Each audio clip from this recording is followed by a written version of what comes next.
Volume, measuring the capacity of a soda can, by Michael. Our goal, what is the capacity of a soda can?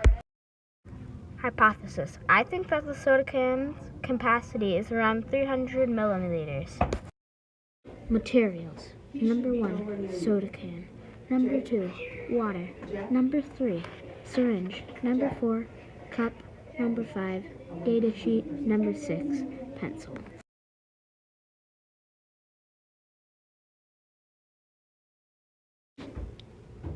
Data. Write all of your data on your sheet.